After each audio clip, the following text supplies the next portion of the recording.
Alors qu'est-ce qu'on finance en immobilier? On va voir très rapidement ça et puis un peu plus dans les détails avec des exemples. Ce qui se fait beaucoup aujourd'hui, c'est le financement de la promotion immobilière. Donc ça, c'est quelque chose qui n'est pas du tout intuitif. Quand on parle d'investissement immobilier, on est plutôt sur de la détention de long terme locatif.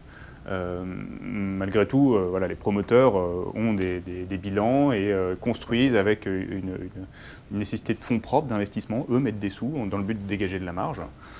Et on peut rentrer autour de table dans les opérations. Ça s'est toujours fait. Il y a toujours des investisseurs qui rentraient dans les tours de table des projets de promotion. Il y avait des copromotions qui se font aussi.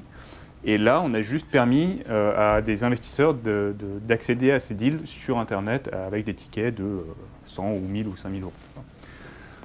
Des projets qu'on commence à voir sur les plateformes, c'est des projets plutôt moyen terme. Donc ça, c'est ce que j'appelle les opérations d'asset management.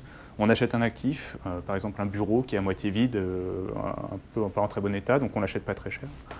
On le retape, on consolide la situation locative, ça crée de la valeur et là on le revend à quelqu'un qui veut du locatif long terme avec du rendement. Ça, c'est une opération value add, on va dire, qui se finance très bien aussi, qui peut se financer très bien en crowdfunding. Il y en a une qui a été financée aujourd'hui sur un immeuble de bureau à Lyon. Et enfin, le dernier point, ça va être le long terme, l'investissement locatif. Aujourd'hui, vous connaissez les SCPI qui permettent d'investir dans des fonds, donc c'est l'immobilier indirect qui fait du locatif. Là, l'idée, c'est que quand vous investissez dans des SCPI, vous donnez votre argent à une société de gestion qui va regrouper beaucoup d'investisseurs pour collecter le plus possible et investir des actifs d'une taille conséquente.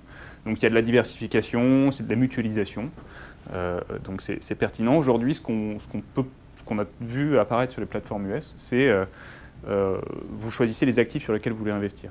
Vous n'êtes plus sur un fonds, vous êtes sur X actifs. Donc plutôt que d'investir dans un fonds qui investit dans 100 actifs, vous investissez vous-même une petite somme dans 100 actifs. Donc vous faites votre propre fonds et votre propre diversification. D'où la conclusion de ce slide, c'est du taylorisme au tailor-made. Donc on est passé d'une phase où on industrialisait tout avec des organismes centralisateurs, des sociétés de gestion, des assurances qui collectent et dans le but d'investir, au tailor-made où on est vraiment sur chacun peut constituer sa poche d'investissement très précisément, si tant est qu'il ait le temps de s'en occuper évidemment.